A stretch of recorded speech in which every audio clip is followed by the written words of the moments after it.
It is circulated in social media and media also. So how do you see कितना and देर चलाइए? what is your reaction on and what is the credibility क्या of that? औकात है? So see, Sadasiv Reddy was a member of Bar Council of India. Now he is no more concerned with the Bar Council of India.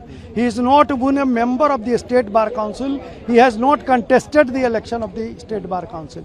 He was a political opponent of Manan Misra throughout. He is anti-BJP, and even in the council, so long he was a member, he was opposing me on many issues. For 8 years he did not open his mouth. He had no grievance either with Bar Council of India or any trust or Manan Misra. But now that all these episodes, the social media people have become active against me, he has also got an opportunity to open his mouth. It is all baseless things, baseless allegations that he has made. It has got absolutely no value in the eyes of law and in the eyes of lawyers of the country. So are you contemplating to introduce a bill or a proposal to restrict the tenure of BCI chairman, as you are a MP also and you are a BCI chairman also? Because one of the contention is that you are holding this post for a long period of 14 years. No, the tenure is not fixed by the law. Okay. Law has not fixed any tenure. Advocates Act has not fixed any tenure.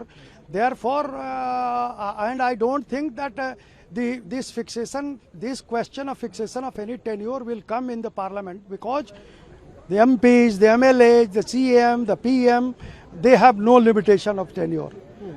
Therefore, elected chairman, I am an elected chairman. Election is held. I am required to go to the lawyers every 5 years. I am required to go to my members for getting the vote for chairmanship every 5 years.